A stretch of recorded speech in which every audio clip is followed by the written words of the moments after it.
This week, we are talking about the Power Rangers reboot, the Tenet trailer, Mandalorian Chapter 7, the first impressions of The Witcher, Star Wars Episode 9, plus a giveaway. So stay tuned with You Heard with Nerds.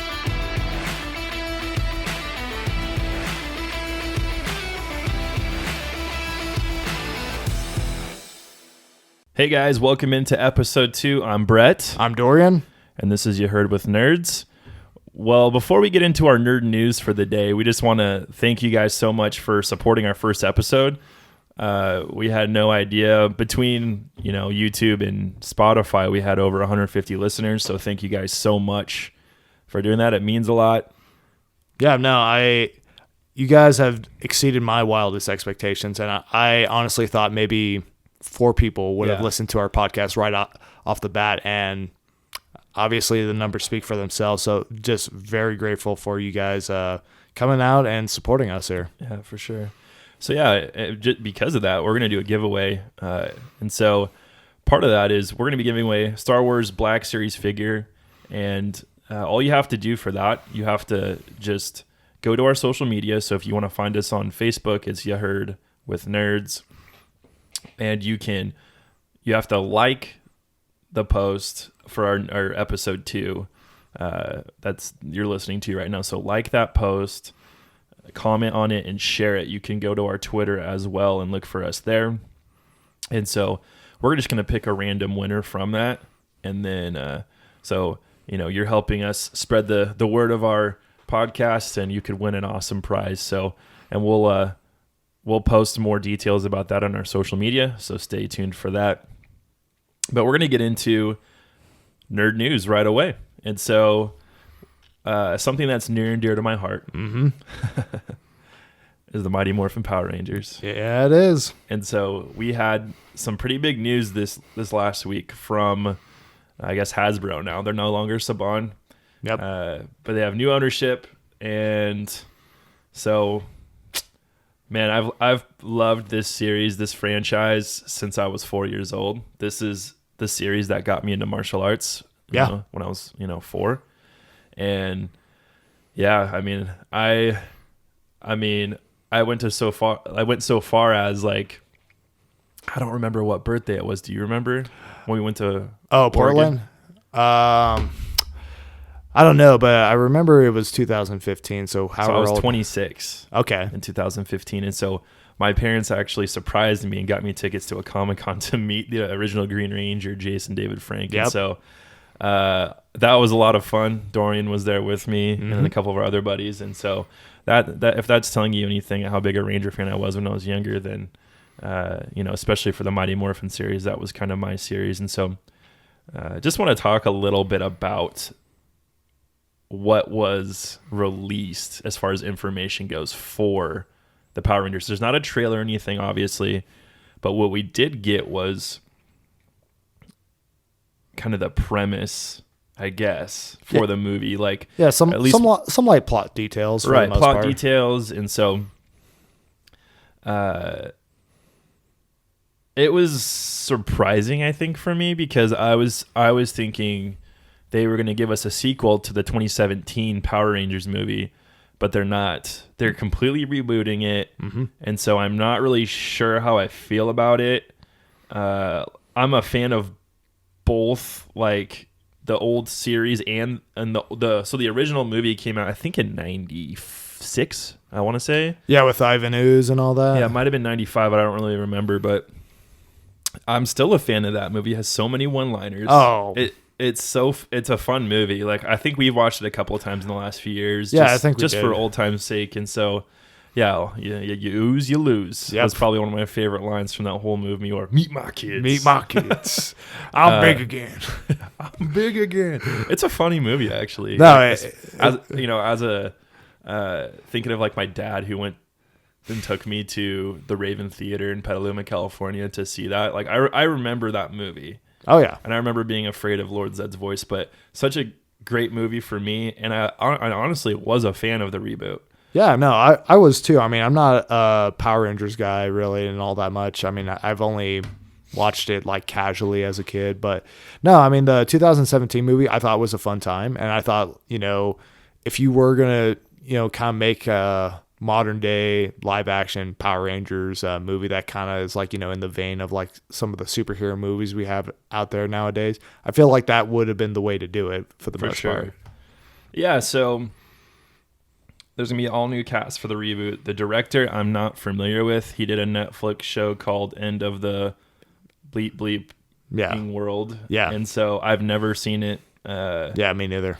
And so I'm not really sure what to expect from him, but, coming from a fan and a non-fan, we both enjoyed the 2017 Power Ranger movie. I understand why Hasbro's doing it because they just acquired the franchise, and so they're probably just like, hey, we want to do it our way. Clean slate. Yeah, clean slate. We want to have our actors. I feel like if they do it, we'll get into that in a minute, I guess, but I understand them kind of rebooting it, but I don't really want them to because I was a fan of the cast. I really did like the cast. They set up Dacre Montgomery, who some of you may know from Stranger Things as Billy, was the Red Ranger, Jason. Naomi Scott was the Pink Ranger, and she's huge now. She's like in everything. It seems like she was in Aladdin. She did a fantastic job there. Yeah. And then she was in the Charlie's Angels movie, and then I think I saw her in a trailer for another movie, but I don't remember.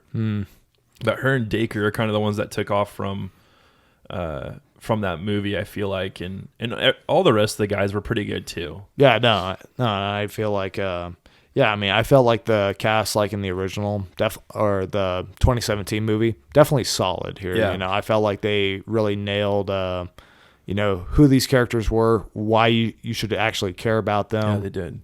Yeah.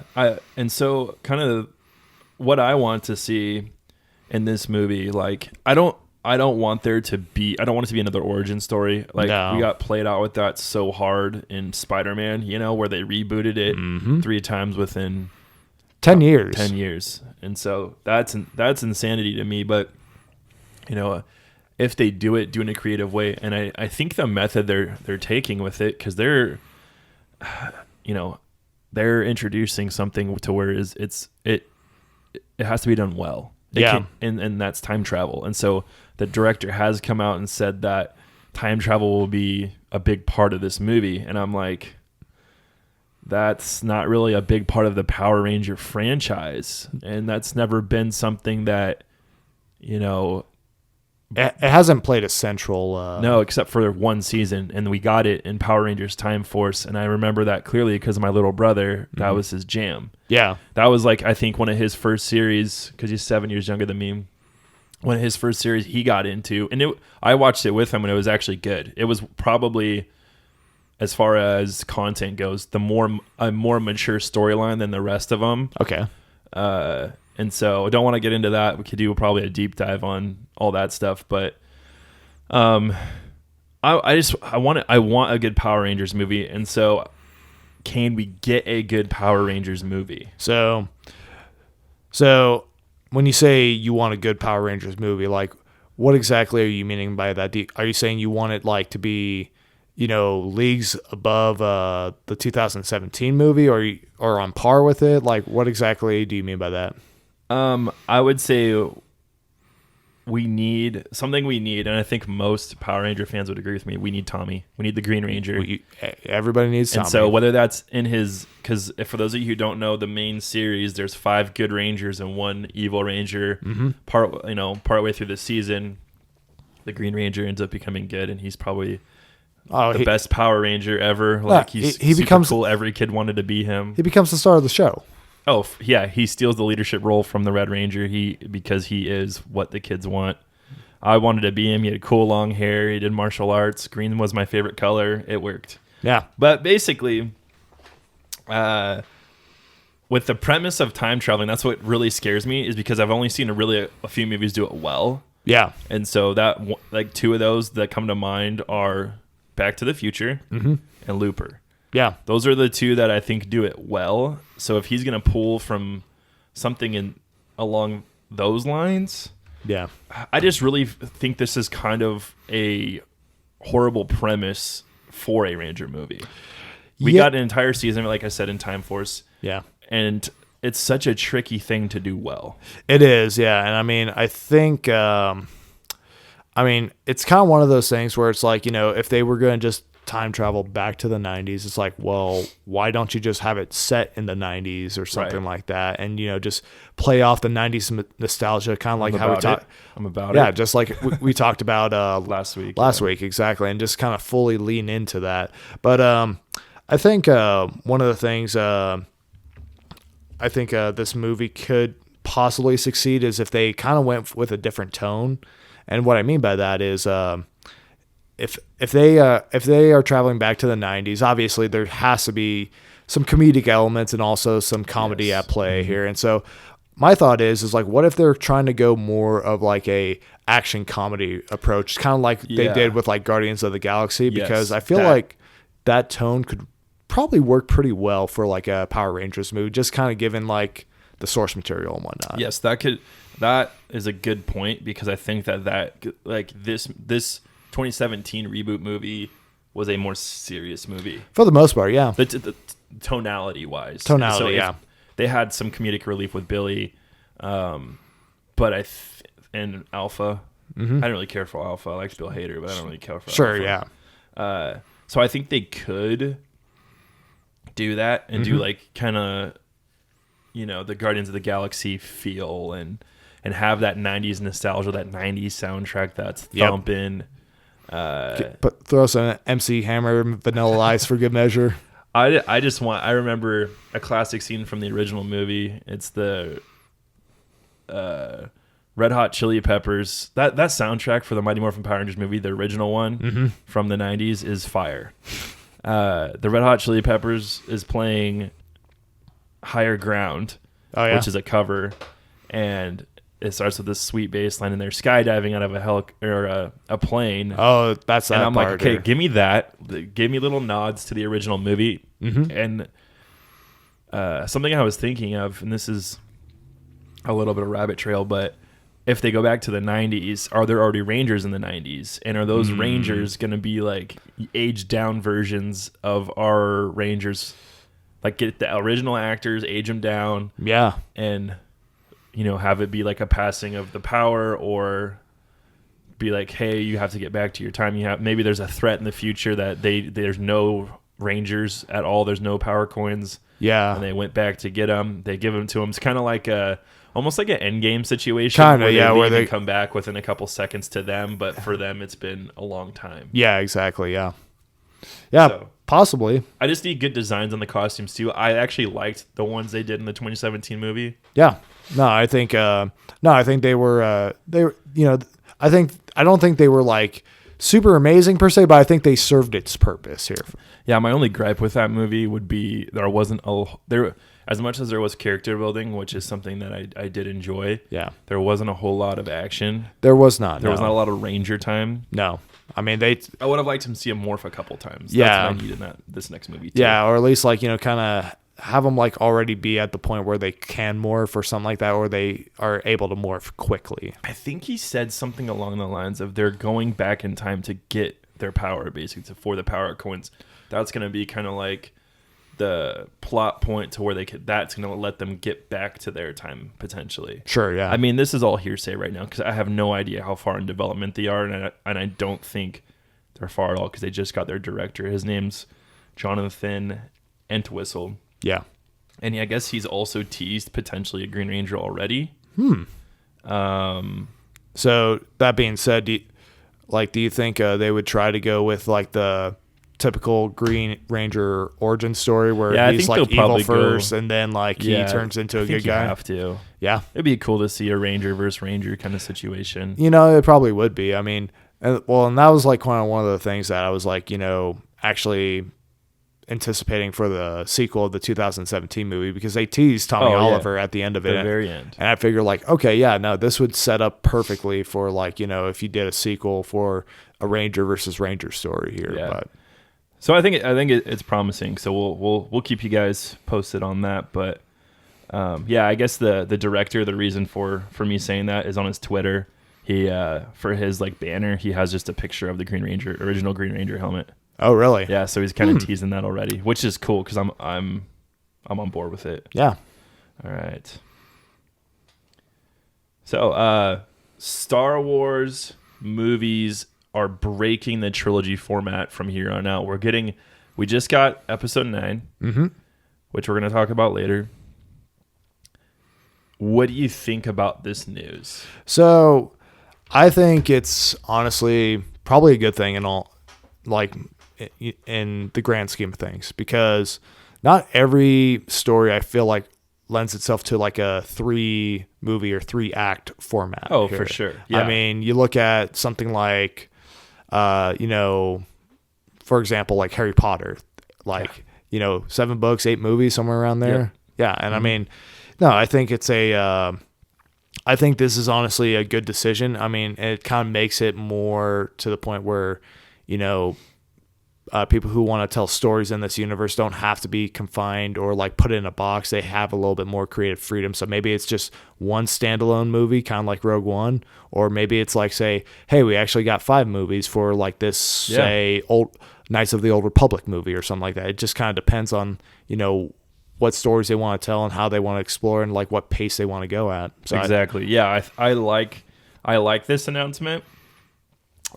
Because it's like you said, it's going to let them tell the story they want to tell with no constraints. And so I think we see, a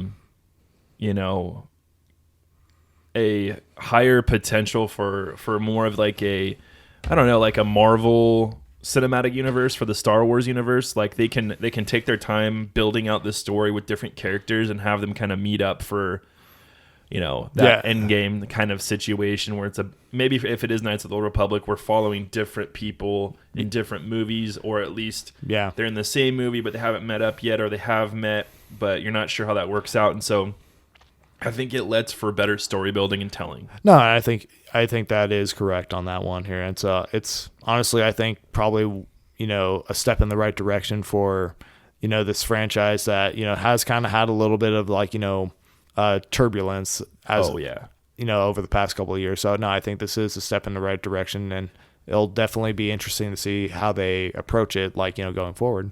Yeah, and I'm interested because this news breaks right before episode 9 is coming out, and at this point it has come out, but there's so I think they maybe have felt a little bit of pressure on episode 9 to fit in so much info, wrap up the whole entire saga basically with it, and trying to stay within that format, I think.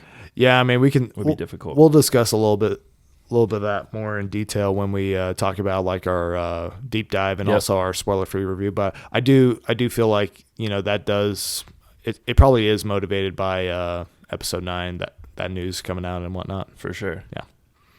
Still kind of within the Star Wars vein, Rian Johnson's at it again. He sure is. Saying things like fan service is a mistake, challenge the audience, kind of versus giving them what they want. And it definitely explains his thought process on making Last Jedi because, I mean... There's not a whole lot of fan service, if any, except for maybe Yoda.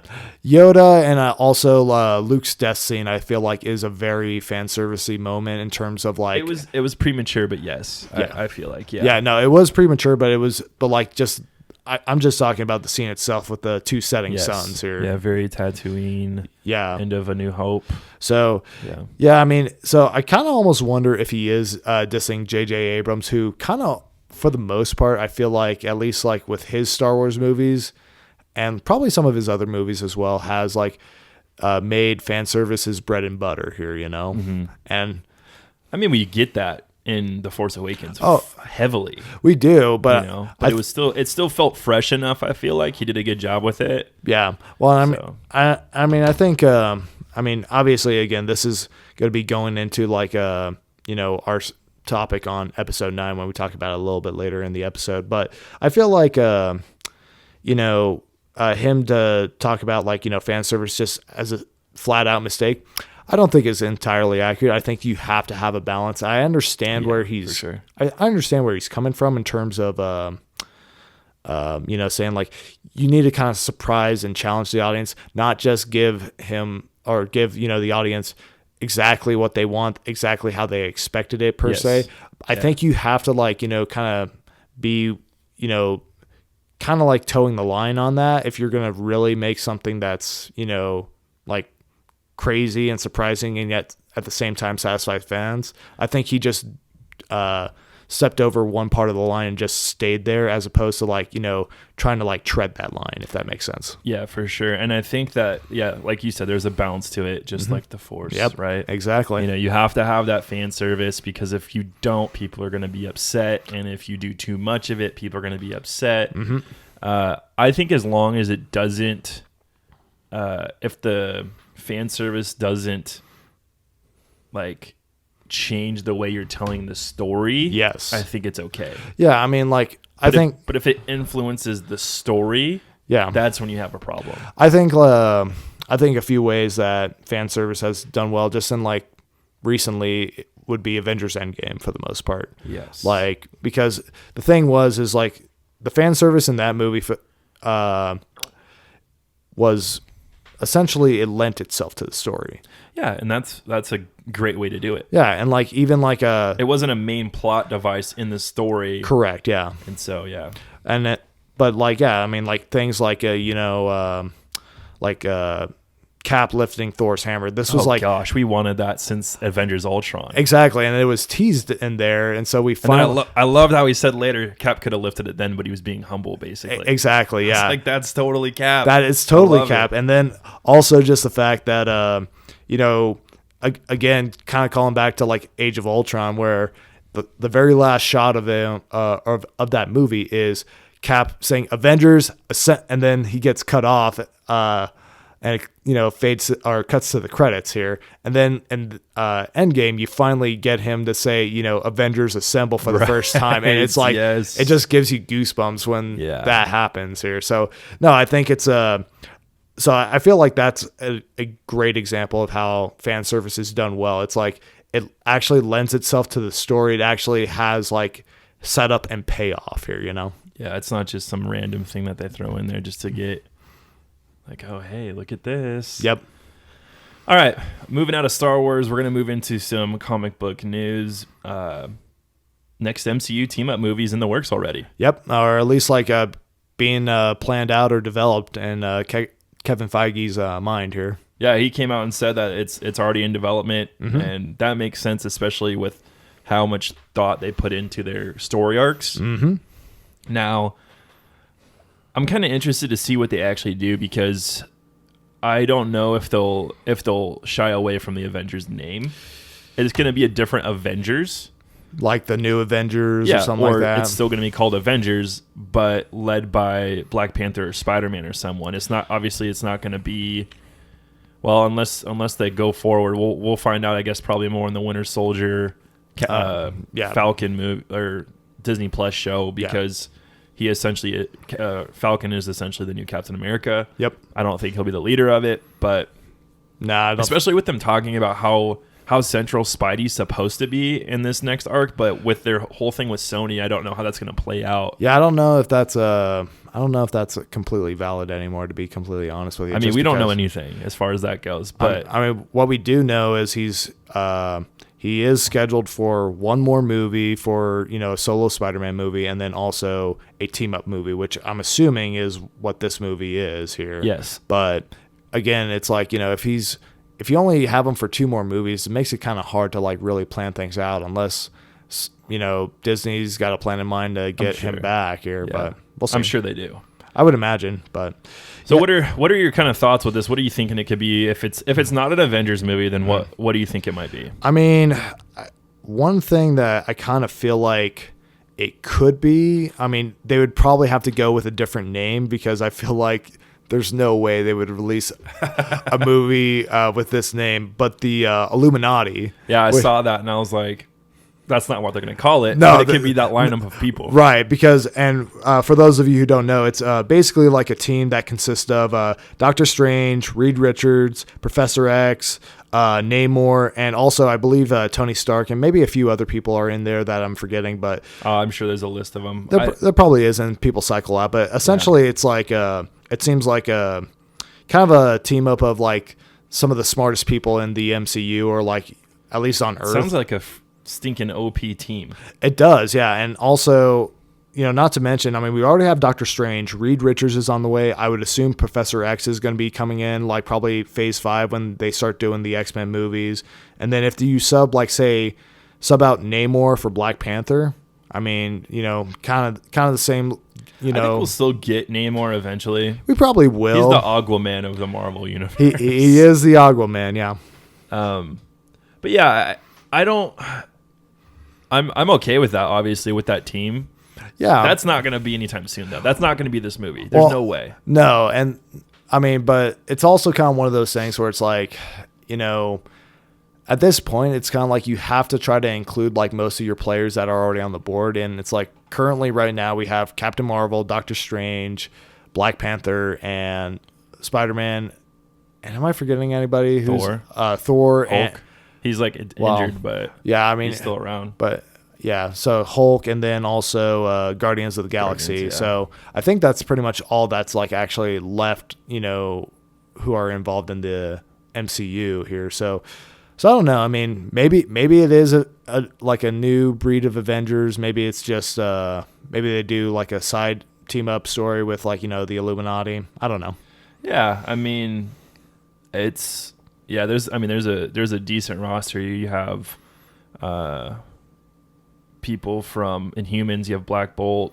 Sure. You have Skrull, Black Panther, Captain America, Captain Britain. Don't know who that is. Doctor Strange, Iron Man, Mr. Fantastic, Namor, Professor X, Yellow Jacket, which you could throw an Ant-Man in there or something. Yeah, too. exactly. Which I think Yellow Jacket died in the first Ant-Man movie, if I'm not mistaken. Didn't he? I think so, but I mean, it's a mantle thing too, like Ant-Man. That's true, yeah.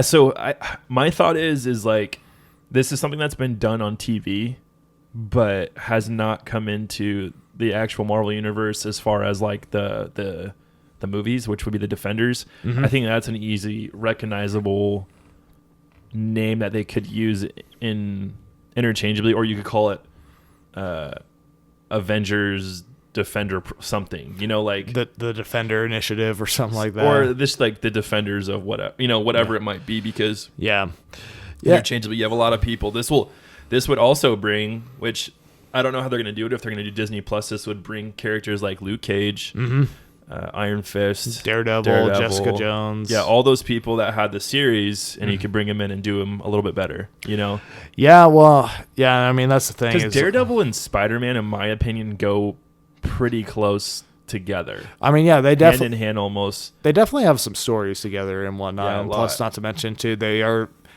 kind of very similar in terms of like I would say like the way they go about things. They're just heroes that lurk out on the rooftops, like kind of street level. They're not like hanging out in the Avengers mansion all the time. They don't have these insane powers. Correct. Yeah. Yeah. Yeah. I don't know. I mean, I feel like Defenders would be that. I guess I'm thinking more like they might not use the name, but just like kind of that lineup of Spider-Man. Just like a street level Avengers for the most part. Yeah, because I don't think you're gonna outpace Endgame anytime soon. No. And so do they? Yeah. Could they bring it back to that? Could they bring it back to like more?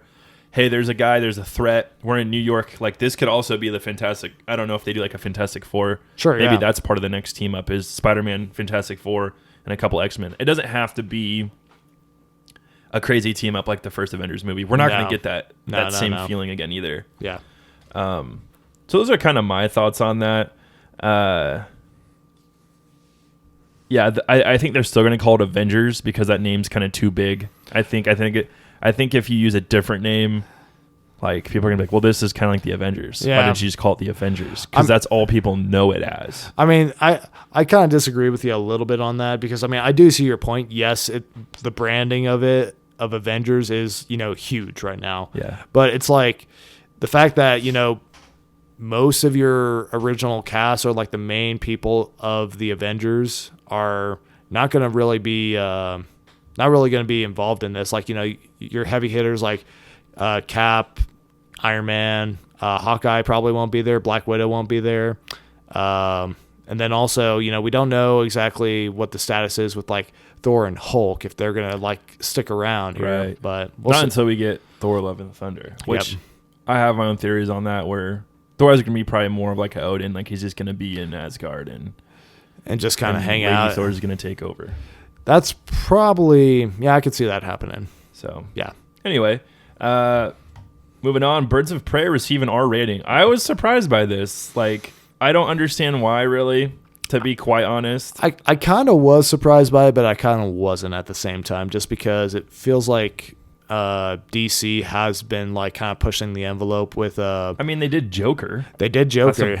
That's about it, right? Well, I mean, with their main line. Well, yeah, in terms of like their actual movies, but in terms of like Batman franchises, they have been flirting with the idea of like a more restrictive rating. Like just for a couple examples, Arkham Knight and Telltale Batman, both of them are like M-rated games. Okay. The Killing Joke animated movie is rated R. The Joker movie that just came out in October was rated R. Okay. Gotham by Gaslight was rated R. Justice League Dark rated Really? R. Yeah. Wait, was that animated? Yeah. Oh, I wow. actually have it. Yeah. We'll have to pop on that. Yeah.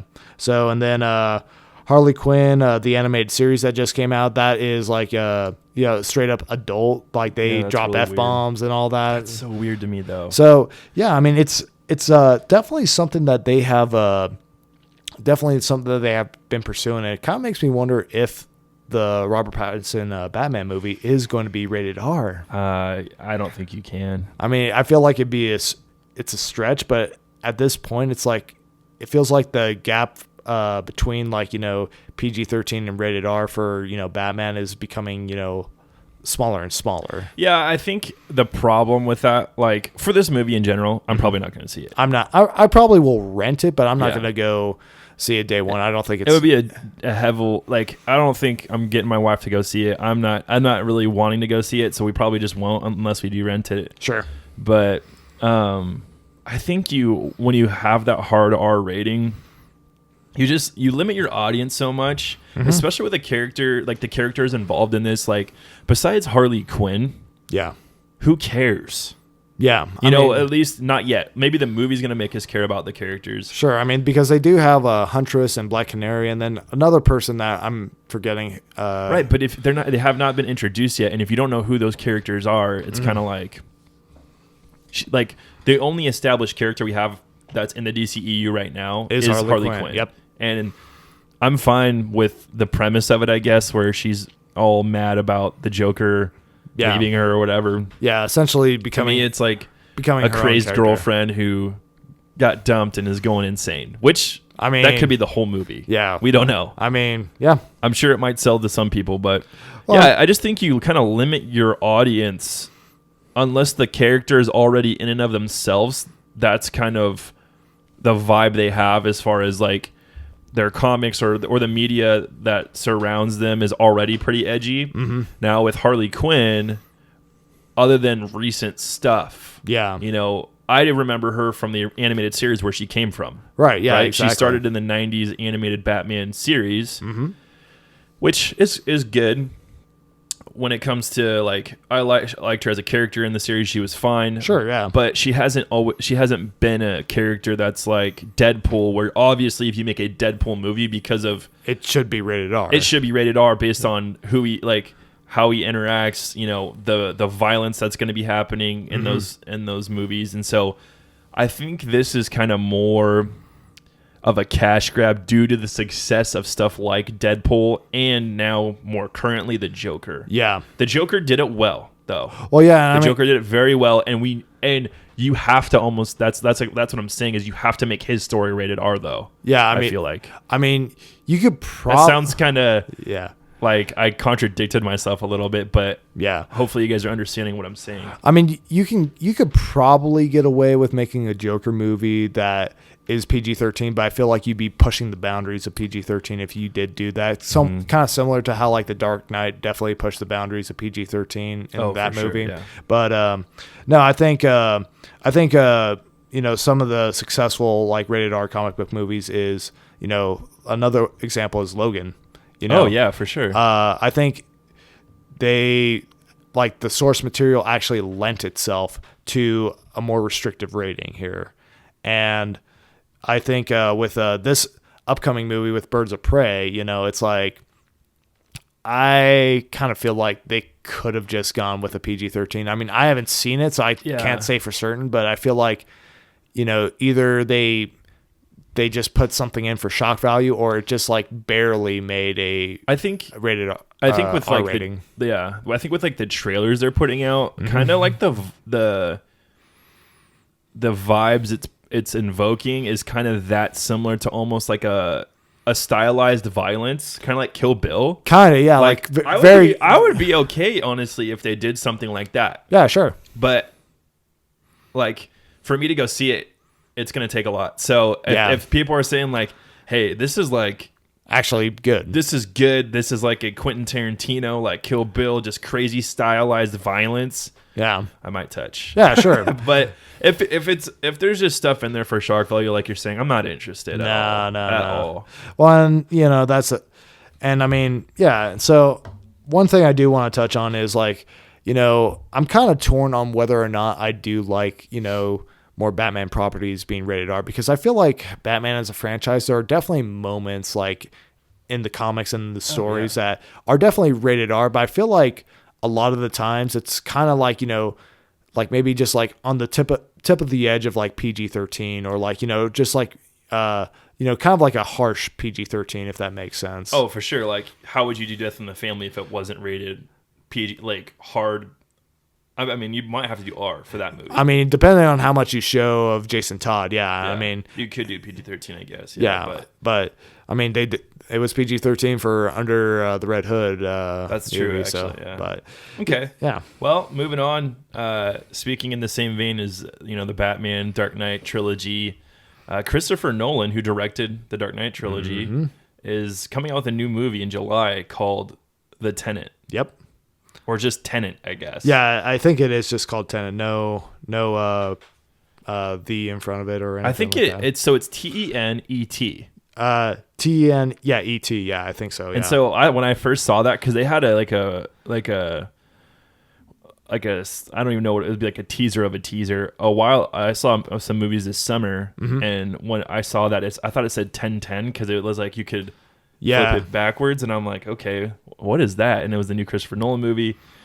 What do you think? What do you think on this trailer? I thought it looked cool. Yeah, so I mean, full disclosure, I think Christopher Nolan is probably the best director in Hollywood right now. I mean, I think because I think pretty much almost every movie he makes is unique, and it's something that is something that you haven't seen done to death like 100 times over before. Like Memento is like, I don't know if you've seen that one, but I haven't seen that one. Yeah, it's crazy. Essentially what it is like it's a guy trying to find who killed his wife, but when the murder of his wife happened, he got hit in the head, and so he suffers from this brain injury where he can't like form new memories. So he has to like go through leave himself clues in order to figure out like where he picked up where he left off on his search for his wife's killer.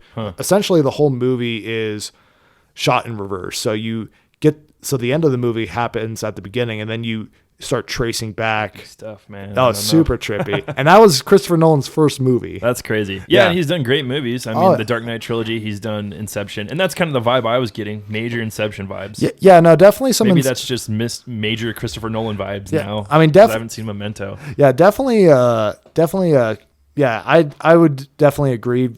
Inception-y vibes as well. And I mean, the thing is like I said, I mean, Christopher Nolan, is currently my favorite director. I do feel like over the past couple of years, he has lost his touch a little bit. Like The Dark Knight Rises wasn't the banger I wanted it to be. Interstellar was all right. Dunkirk was all right. This one actually looks like, okay, this is Christopher Nolan actually, just having a crazy idea and just going to town with it here. Yeah, taking a risk. Yeah, exactly. I mean, here's the thing. It's espionage with like time travel elements. If I was a Hollywood producer and I just saw that script on my table, I'll be like, here's all the money in the world. Yeah, I mean, I think it definitely looks interesting. Now, yeah, there's a lot of interesting things in the trailer. We don't have to go too far into it, but he becomes part of this program basically called Afterlife. Yeah. It reminded me kind of like Men in Black almost. Or like you've Jason been Bourne. erased, you're dead now. Yeah. To your, like, everyone thinks you're dead, basically, but you're going to be working this deep undercover.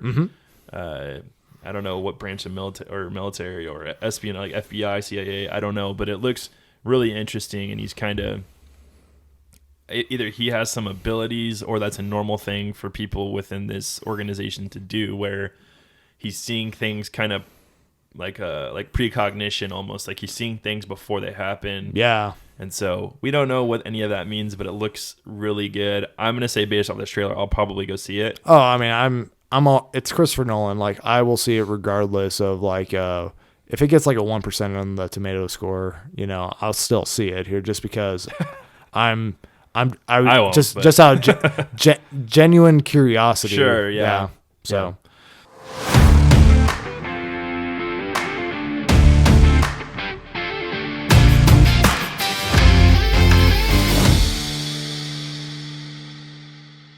That's it for our nerd news. We're going to be heading into our roundtable review. Dorian, take it away. All right. So first up, we have The Witcher, the first episode, our first impressions of the series, all that. So I'm going to let you discuss this a little bit on your opinions on it first, because you're someone who hasn't played any of the Witcher games or read any of the books, don't have much any interaction with this series here, right? Yeah, the franchise I'm unfamiliar. I mean, I know about it just from you guys playing the games and stuff like that. I've wanted to play them. I've just never really gotten around to it. Sure. After I heard how many hours one of our friends have put into it, I'm like, that sounds like a Skyrim game, which I'm into, but I don't have the time for that right now. No. Yeah, so my overall first impressions. Okay, so parental discretion is advised. Yeah. Not for this part of the podcast, but for the series in general. I would not say that this is a family-friendly series. You're getting Game of Thrones vibes as far as kind of the material and the content you're looking at. So keep that in mind as we're going through this. Now, for me, it was a good episode, I guess. It was very story building, which, I mean, it's a first episode, so I figure it kind of has to be that. Yeah. To me, it started slow. I don't know anything about The Witcher, so keep this in mind when you guys are listening to kind of my thoughts on it. But the action is fast and gory, and it's shot well. I enjoyed the action pieces of it, and I think that was enough to keep my interest in the episode. Sure, yeah. But if I had to say pass or play, as far as pass on the episode or hit play on Netflix. I would say play, but with caution, knowing it could be a future pass for people who don't have the deep understanding of the Witcher franchise. Kind of what I walked away with was Geralt is pretty cool. Yeah, he's a cool guy. He's a mutant, which I'm not sure what that means in this line of series, but sure, he's got powers, which is not a normal thing. He's an outcast, which I'm about the underdog. That outcast kind of guy. But I want to know more because this episode didn't explain a thing.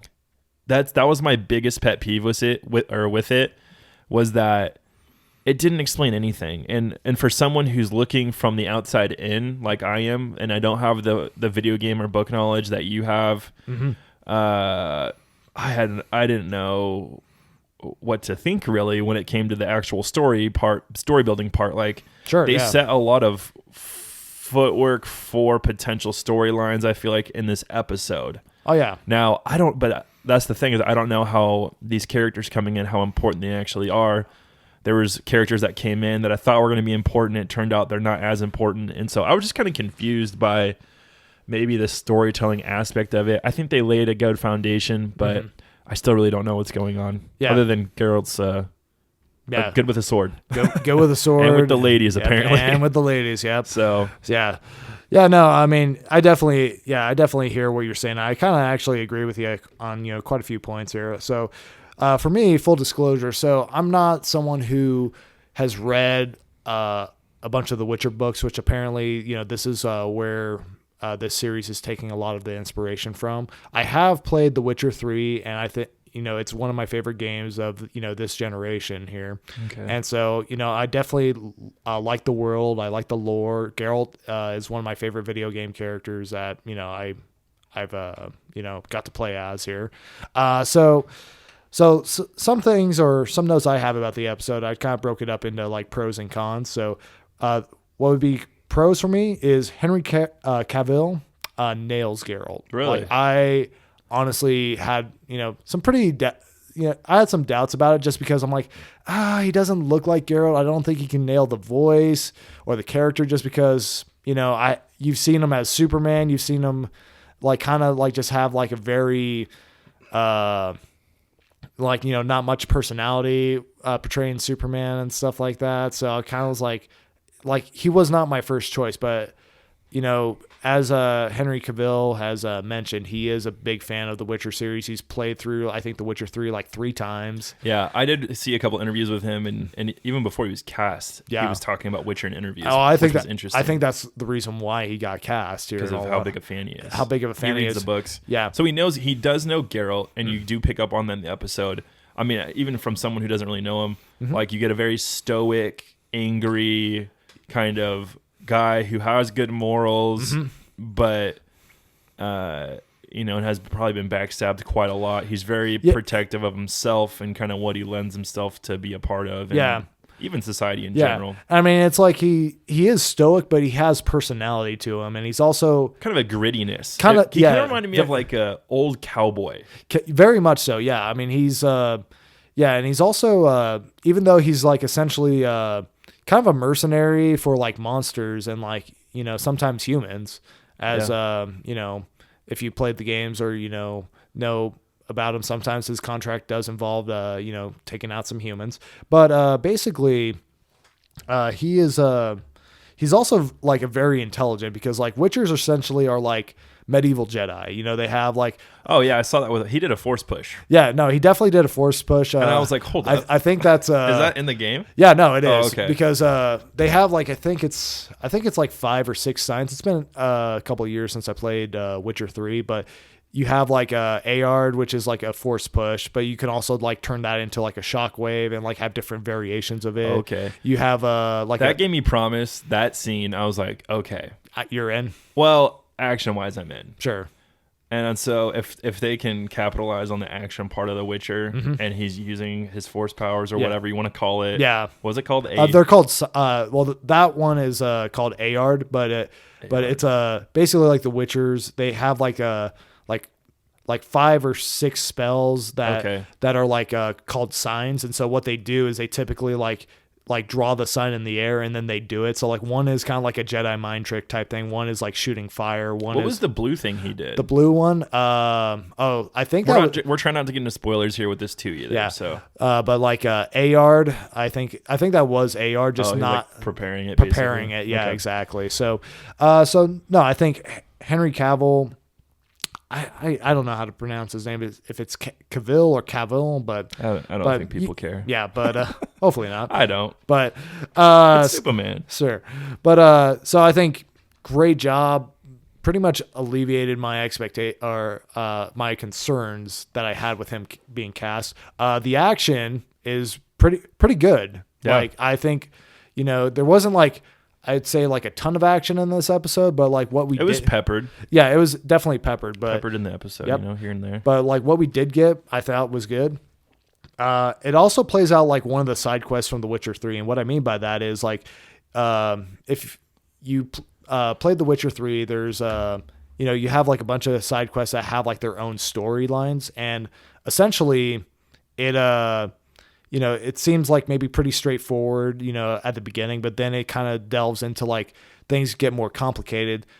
Some people might not be exactly what you think they are. There gets like some moral ambiguity on like, okay, what is the right thing to do in this situation? And so I really like that they captured that in this episode. I don't think I would want this format to be in every single episode, because I feel like that would get kind of tiresome, but yeah, I did appreciate it in this episode. Yeah. And then also the music is very reminiscent of the game. I was wondering about that, because I was like, okay, this is kind of a medieval kind of sounding soundtrack. And I was like, I wasn't a fan of it, to be honest, but I'm not the gamer guy. Sure, and so if you've lived with that music for like 100 hours or however many hours you put into Witcher 3, I don't know how many, but we have friends who have put hundreds of hours, multiple hundreds. And so, if the music was on point, then I'm sure fans are going to be very pleased. Yeah. And so that's a good thing that was achieved by the production. So So that's pretty much wraps up what I like about the episode. Some things that I wasn't too crazy about. So, like you said, they don't do a good job of really explaining things here. And as someone who, is familiar with this, I mean, there was like references and things that they dropped that I'm like, okay, yeah, I get who you're talking about. I get why this character is important here and all that. But like, yeah, for trying to introduce like, new people to this series, it's kind of like, okay, this is probably not the best way to do it because you're not really giving somebody like, backbone. It's kind of like, for comparison, like Game of Thrones first episode, they do a pretty good job of explaining like, okay, who the people are, why they're important, and also setting up the conflict here. But and I'm guessing that's going to get better as time goes because Netflix chalked up a lot of money for the series, and so I'm hopeful. I will say that, like I said, with kind of my review, is like, I'm hopeful, but it could potentially not go that well. Yeah. So another thing too is like without getting into like spoilers, but there's a couple of characters in there that are supposed to be like grandparents, and these guys don't look like a day over 40 here.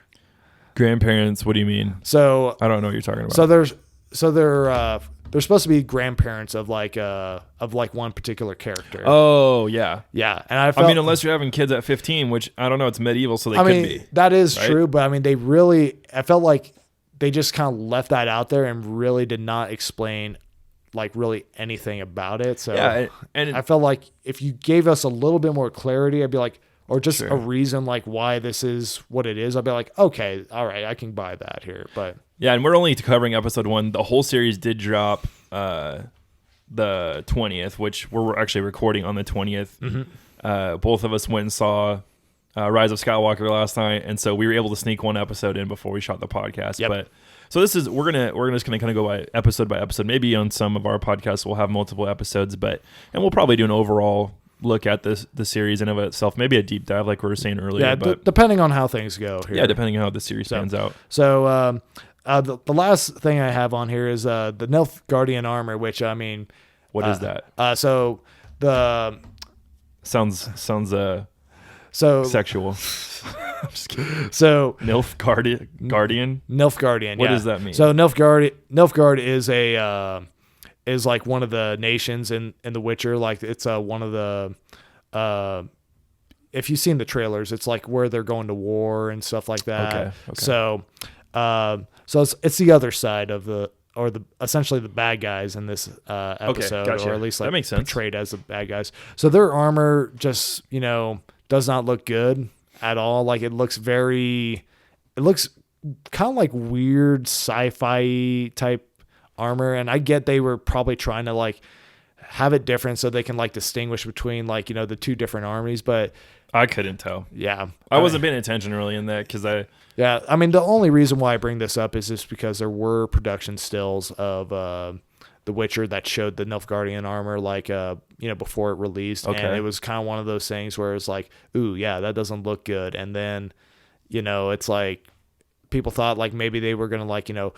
do some post-production stuff to kind of like make it look better or patch it up or something like that, but no, not really. I mean, it still looks kind of dumb, but that's kind of a minor contention I have with it. But overall, I think it's a good start, and I would at this point in time hit like say press play, watch it, especially if you are a fan of The Witcher. Okay, I think it gives you something as a fan to enjoy. Awesome. Yeah. So moving on. So we are talking about Mandalorian Chapter 7. Yeah. So spoilers ahead. Oh yeah. Spoiler alert. So, but we will, following this, have our episode 9 non-spoiler. So you can skip forward a couple minutes if you don't want to be spoiled by Mandalorian. But we encourage you to listen. Yeah. So that being said, just couple things. So we're just going to kind of give a brief description of this episode. So So Grief Karga, Carl Weathers' character. Apollo Creed. Yep. The episode starts out, he offers a truce to Mando. He's also in Predator. Yep, he is also in Predator. Time to bleed. Yeah, he ain't. Well, I'm pretty sure that's him, isn't it? No. That's I think Jesse Ventura that says Oh, that that's there. Yeah. Yeah. So, anyhow. I got time to bleed. Anyhow, so basically he offers a truce to Mando, saying that, hey, the planet that the mercenaries were hanging out at, it's been overrun by the Empire now after you basically went off and killed a bunch of the mercenaries and the Imperials. They've taken over, so they're bad for my business. So let's have a truce. You come back. We use you and Baby Yoda as bait in order to lure out the client, which is the guy in the first couple episodes that gives Mando the contract. He wants the Baby Yoda. Yep, he does want the Baby Yoda. So, I mean, who doesn't want the Baby Yoda? Everyone wants the Baby Yoda. Yeah. He's adorable. Exactly. So, that being said... Have you seen that meme where with Kylo Ren and him? I have not, no. Where he's like, you're just a side story. And he's just like, I am Star Wars now. Basically, yeah. Pretty much. Anyway. So anyhow... So Mando essentially takes him up on the offer here, but before he meets up with him, he decides to recruit people, kind of Avengers style. So and the people that he recruits are the people that we've seen from the previous episode. So the Republican shock trooper that. Oh yeah. Yeah, Kara. Yep. He goes back to the planet that he met her at, recruits her.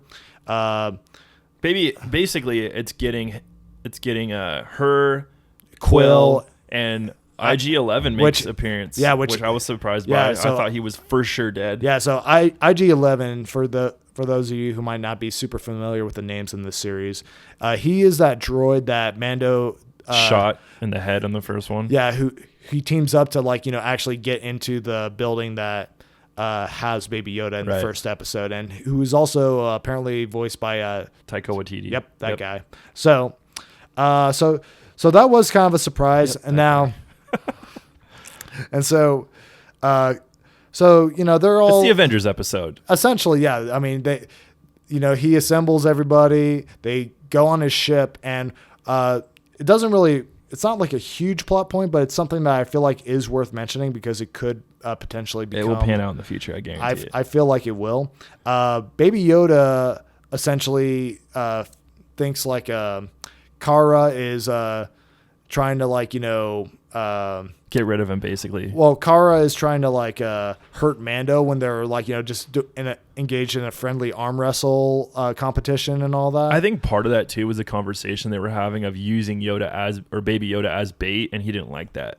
I mean, possibly. Who knows? So yeah, they were arm wrestling, and Baby Yoda reaches out with the Force and actually uses Force choke on her, which I was like, dang, okay, not sure how I feel about that. Well, I mean, the reason he's also a child, so he's not really I don't think he's understanding what he's doing. Maybe. Right. Well, I mean, the reason why I personally bring it up is just because, I mean, and you could probably speak to this more just because you know a little bit more about the Star Wars lore and extended universe than I do. But it's kind of so he's not only. We've only seen him really be capable of just generic force powers, but he also has essentially what's considered a dark side force power that he has access to in his skill set. I mean, if you think I don't know the technical breakdown of force push and pull versus force choke, because to me that's something you could use, but it's not necessarily something someone uses because it's more it's more sinister for sure. So it's not going to be associated with a good guy. Well, it's traditionally, it's a Vader move for sure. It's definitely a Vader move, and it's also traditionally used more by Sith. It's not. It is not used by Jedi. Yeah, it is a Sith. But that's the thing is it's maybe not as dark side as Force lightning or something like that. Sure, but again, I don't know how I feel about Baby Yoda using it unless they're going to use it for a storyline later down the line. I feel like they probably are here. And part of that I think is just understanding he's a child. Yeah, and so children throw tantrums, and when a Force using very powerful Force using baby gets scared or angry, he may do things that he doesn't necessarily mean to do. Or that can be potentially 10 times more dangerous here. For sure. Yeah. I mean, he lifted that one creature, that beast. Rancorn, I think that's what they're called. I can't remember. I think Sandhorn or something like that. I forget. Well, I forget, they had one in Attack of the Clones, if you remember, something yeah, similar they to did, it. yeah. I don't know if it's the exact same creature. I'll have to research that a little. Yeah. But yeah, he lifted that whole thing, so he's obviously powerful. Yeah, no, as a child, and so. Yeah, I don't know how I feel about that, but that was there and very surprising to me. Where I was like, and he has kind of like a more menacing look on his face, but yeah. So yeah. So anyhow, getting back to like the summary of the episode. So basically, Mando has his crew together. He meets up with Grief, and basically. Grief has a couple bounty hunters with him as kind of like his security detail. So it's kind of like, okay, this might seem like a little suspicious or could go wrong. You're thinking it's fishy from the start. At least I did. Yeah. I thought it was fishy from the start. I did too. But I mean, this definitely kind of like cemented it more where it's like, they're going to do something. Yeah. Like this might be something. But anyhow, so they meet up. They're kind of going across this, kind of the wildlands of this planet that we didn't get to see before. There's kind of like lava pits and stuff. They end up setting a campfire while they're kind of journeying to like the main city that they're going to, and kind of having a little bit of a planning session. And then all of a sudden they get attacked by these giant bats creatures. Do you know what they're called by chance? I'm not sure what they're called actually. Yeah, so these guys are huge. And so long story short, they end up fatally wounding Grief. And he is, essentially has like this gnarly scar or like a gash on his arm, and gets poisoned. And you think he's gonna die. Mm-hmm. That is until Baby Yoda to the rescue. Baby Yoda, shows up or comes over. Yeah. Essentially force heals him. Yeah. And and he's fine. Yeah, which I thought was interesting, and this is something obviously that's been foreshadowed since the beginning, basically. Oh yeah, when episode 2. Yeah, episode 2 when he's like he's patching up his wound, and he puts him back. Yeah, he's trying to do something. Yeah, and so Force Heal has not been canon until now. Basically, it has been in Legends. Yep. There have been talks about it. Obviously, it is now confirmed. Force Heal is a thing. Yep. And we don't only see it in this; we see it in the comic that I'm going to be talking about in a little bit as well. At least it alludes to it. So if they're really pushing this Force Heal, and so for me, I was like, how does this impact the rest of the story? Obviously, this is why he's such a valuable asset, is he has the ability to heal pretty much anything, it seems like. Well, yeah, and also just he's a Force user. Well, yeah, just the fact that he is like essentially a natural Force user. I mean, I think speaks to the value. Now we haven't exactly heard what the Empire's like main intention is with him, but it's like at this point you can assume that it has to do with his ability to use the Force here. Oh, for sure. So then like the next day rolls around, they end up like coming to the outskirts of the city, and essentially what ends up happening is Grief actually shoots his 2 mercenaries that were accompanying him, and basically explains that he was going to betray Mando all along and and give him to give him and Baby Yoda to the Imperials. However, because of Baby Yoda saved his life, he did have a change of heart. Basically, I thought that was so dumb. I mean, I thought it was so dumb. If you're a bad guy, you're still gonna do bad things. In my opinion, like. If someone helps you, you're gonna hurt him still. Well, I mean, unless he was kind of up in the air, that might show where he was more at. More at morally, I guess. And that's the thing is like I think it's I didn't really see him as a bad guy. I just saw him as somebody who was like just essentially on the wrong side of things. Who, he was being selfish. He was in it for himself. Oh no, obviously, he absolutely the money, getting that Beskar. No, absolutely had selfish motivations, but I mean, it's like, I think he was kind of more of like a morally gray character. He wasn't like, the Empire that says like, these guys are a-holes. They're always going to be a-holes, stuff like that. But he's not to the level from the last episode where they're bad guys and they like to do bad things. Exactly. Yeah. And they enjoy being bad guys. He's more of a conflicted character for sure. Yeah, exactly. So, So that being said, now that Grief is on Mando's side, actually now they come up with an actual plan to take out the Imperials. So how they go about it is they have Baby Yoda go back with Quill on the ship. And with IG-11 to protect them. Yep. IG-11 is also waiting on the ship because Mando doesn't trust him on the mission. Doesn't like droids. He does not. So I get it. So that being said, what they plan on doing is they have like a Baby Yoda's little hover carriage or pod, whatever you want to call it. They're using that as essentially a decoy, and they close it so they make it seem like, oh yeah, he's sleeping. He's sleeping. He's in there. Yeah.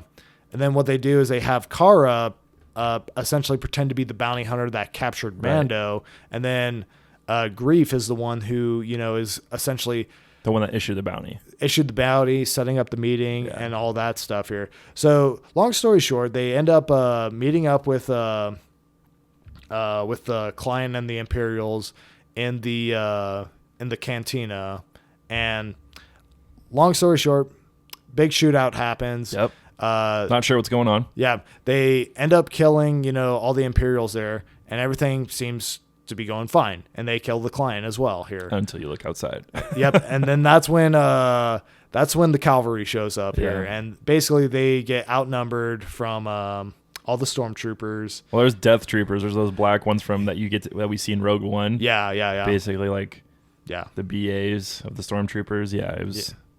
It was crazy. And there's a fire line. They knew exactly where they're going to be. Yep. TIE fighter comes in, and we get essentially the big cheese of the Empire right now. Which is kind of weird that they waited until now to reveal him, unless they've thought this through for seasons to come, right? Possibly. Yeah. Well, I mean, I feel like we'll get into. He was a Moff, so he's a high-ranking Imperial official. Well, I feel like he's probably. I mean, I could be completely wrong this next episode, but I feel like he might be essentially like an overarching villain for like. I'm sure he will be.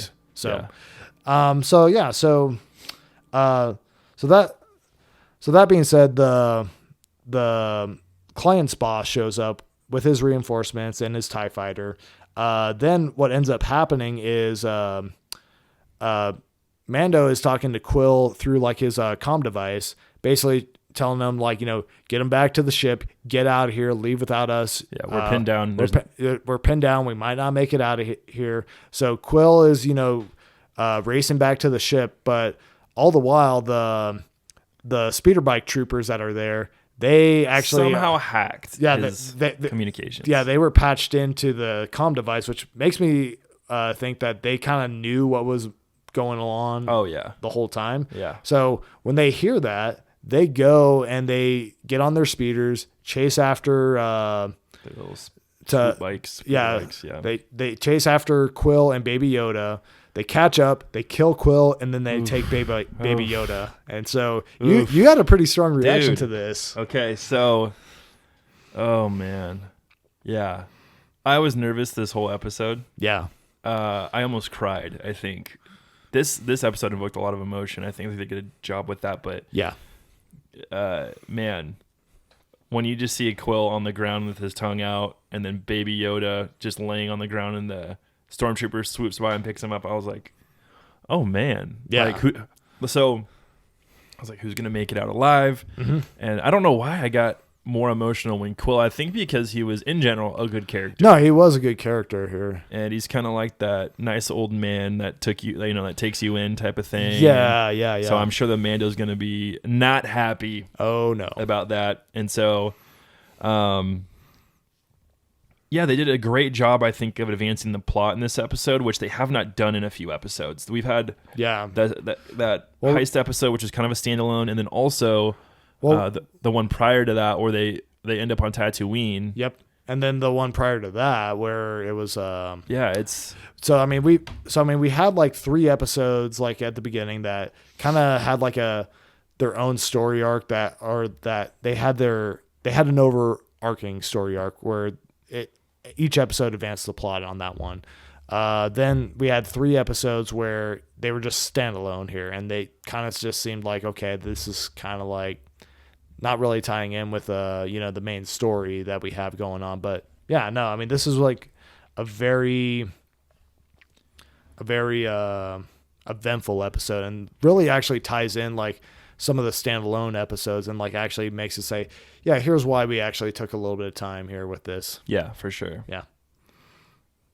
Well, so yeah, what are your overall thoughts then? So I mean, obviously, very eventful episode. I like that we got to see more of the planet, like, you know, the lava pits and the giant bats. Anytime, you know, you introduce me a little bit more to like some things in Star Wars, like, you know, kind of like world building, I'm into. Oh yeah. I do feel like they're when they're talking about IG-11 getting reprogrammed,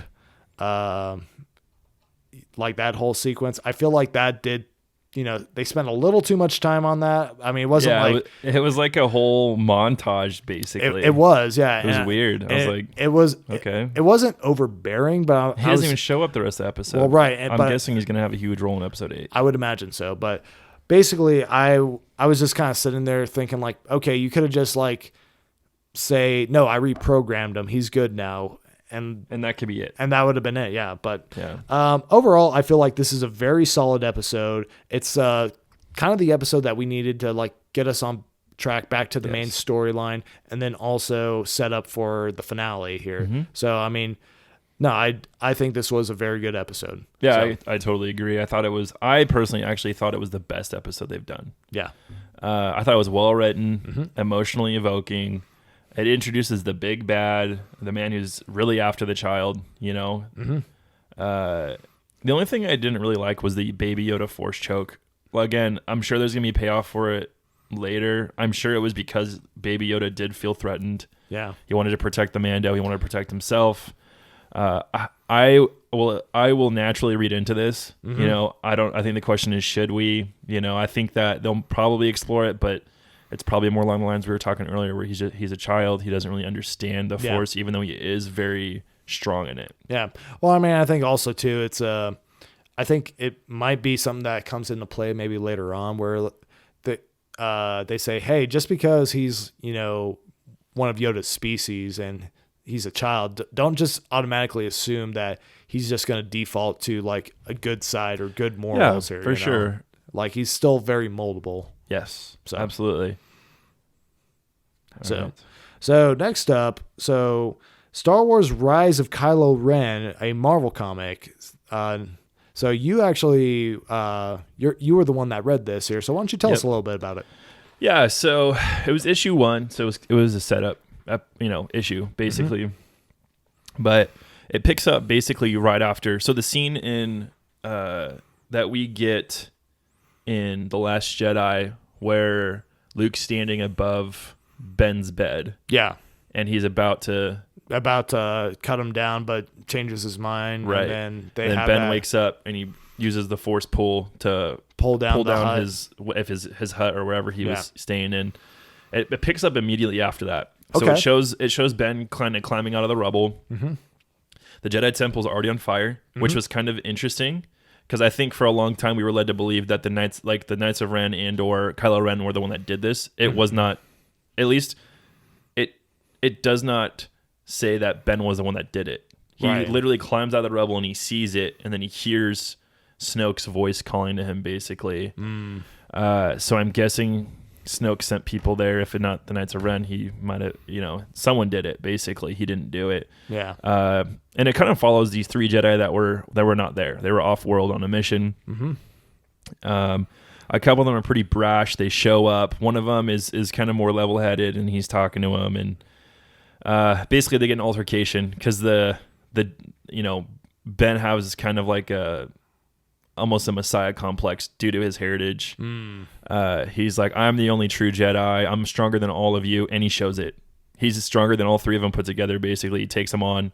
Okay. He really hurts one of them. And that's the only reason I even say that is because they allude to Force heal in the comic as well. Oh, do they? Yeah, he's like, but the guy who's gonna heal him, I can't remember their names. I think it's Hennix, and then Ty is kind of the healer. And I don't know if I think it's a power that maybe not all people have. I think it could be pretty rare. Mm-hmm. But he's not able to focus on it. and so he's not able to heal him. Basically, Ben takes off in his own ship to go to Snoke. And then the Jedi are in pursuit, basically, and they're basically would not listen to Ben. He's like, I didn't do this. Like Luke was trying to kill me, and they're like, there's no way Master Skywalker would ever do that. You're full of crap. Yeah. And so he's like, no, and it showed kind of maybe a little bit more where Kylo's head was at in that whole thing, where think about it. Yeah. You're scared out of your mind. Your uncle tried to kill you. He walked into your room. I mean, lightsaber out. That makes family Thanksgivings like really awkward. Oh, super awkward, at least. Or should I say Life Day here? Yes, Life Day. So yeah, Snoke reaches out to him. The episode goes to basically Ben showing up to like this weird planet that Snoke's on. He's a little bit younger. He's kind of walking around with him, and the issue ends kind of with Snoke saying, "Now that you're free, right? He's not a Jedi anymore because he's kind of still seducing him. He's working on him. He's like, what are you going to do?" And he says, "I've been thinking about the Knights of Ren."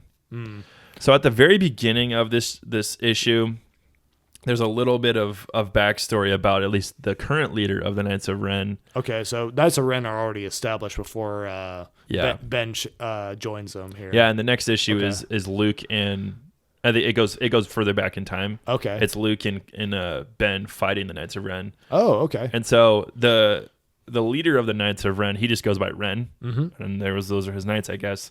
And he's a dark side user. He's kind of an interesting perspective on the dark side. Yeah. I'm not gonna like talk about it too much, but he talks about touching shadow, which I don't know if that's like delving into the dark side. Yeah. He's trying to recruit people, Force sensitives for sure. Okay.